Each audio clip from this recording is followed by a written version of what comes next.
টানা অতিবৃষ্টি ও পাহাড়ি ঢলের ফলে সৃষ্ট ভয়াবহ বন্যায় চট্টগ্রামে কৃষি ও মৎস্য খাতে ব্যাপক বিপর্যয় দেখা দিয়েছে। প্রাথমিক সরকারি হিসাবে ১৬,০৯৪ হেক্টর ফসলি জমি এবং জেলার ১৫৩ ইউনিয়নের প্রায় ৩২০টি মাছের ঘের সহ ১০,০০০-এর অধিক পুকুর তলিয়ে মৎস্য খাতে ক্ষতি হয়েছে প্রায় ১০০ কোটি টাকা। দক্ষিণ চট্টগ্রাম প্রতিনিধি হারুনুর রশিদের রিপোর্ট, জানাচ্ছেন নাইমুর রহমান। চারদিকে শুধু পানি আর পানি। টানা বর্ষণার পাহাড়ি ঢলে ফসলের মাঠ, পুকুরসহ চট্টগ্রামের বিস্তীর্ণ জনপদ এখন পানির নিচে। বন্যায় ক্ষয়ক্ষতির পরিমাণ সবচেয়ে বেশি হয়েছে বাঁশখালী, সাতকানিয়া, লোহাগড়া, আনোয়ারা, পটিয়া এবং চন্দনাইশ উপজেলায়। সৃষ্ট বন্যায় ঘরবাড়ির পাশাপাশি পানিতে তলিয়ে গেছে কৃষকের স্বপ্ন আর মৎস্যচাষীদের বছরের পর বছর ধরেই গড়ে তোলা লাখ লাখ টাকার বিনিয়োগ।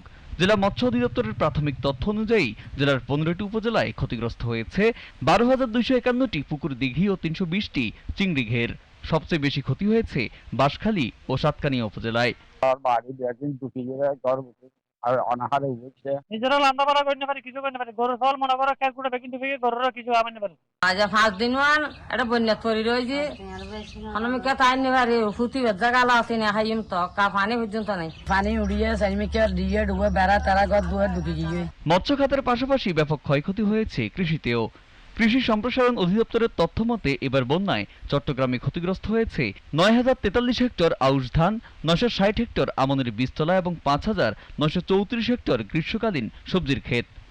স্থানীয় প্রশাসন জানিয়েছে ক্ষতিগ্রস্তদের সরকারি পুনর্বাসন সহায়তার আওতায় আনার উদ্যোগ নেওয়া হবে। আমাদের যে ক্ষয়ক্ষতি হয়েছে সেটির অ্যাসেসমেন্ট চলছে। আমাদের কৃষি খাতে কি পরিমাণ ক্ষয়ক্ষতি হয়েছে, মৎস্য খাতে কি পরিমাণ ক্ষয়ক্ষতি হয়েছে, আশা করি আমরা বন্যা শেষ হওয়ার পরে খুব দ্রুতই আমরা পুনর্গঠন কাজে হাত দিতে পারবো। এদিকে প্রাকৃতিক দুর্যোগে আক্রান্ত চন্দনাইশের আংশিক ও সাতকানিয়ার মানুষের পাশে থাকার ঘোষণা স্থানীয় সংসদ সদস্যের। নিজ উদ্যোগের পাশাপাশি প্রধানমন্ত্রীর উপহার সামগ্রীও বন্যাক্রান্ত মানুষের দ্বারে দ্বারে পৌঁছে দিচ্ছেন তিনি। যতদিন পর্যন্ত পানি নামবে না, আমি চট্টগ্রাম 14 সংসদ সদস্য হিসাবে আমি চন্দনাইশ এবং আংশিক সাতকানিয়ার বানবাসী মানুষকে আশ্বস্ত করতে চাই, আমরা আপনাদের পাশে আছি। সংশ্লিষ্টরা বলছেন, চট্টগ্রামে বন্যায় ক্ষয়ক্ষতি কৃষি ও মৎস্য নির্ভর হাজারো মানুষের জীবিকা এবং স্থানীয় অর্থনীতির উপর দীর্ঘমেয়াদী প্রভাব ফেলবে। তাই দ্রুত ক্ষয়ক্ষতি নিরূপণ করে ক্ষতিগ্রস্তদের পুনর্বাসনের দাবি তাদের। Naimur Rahman, GTV news.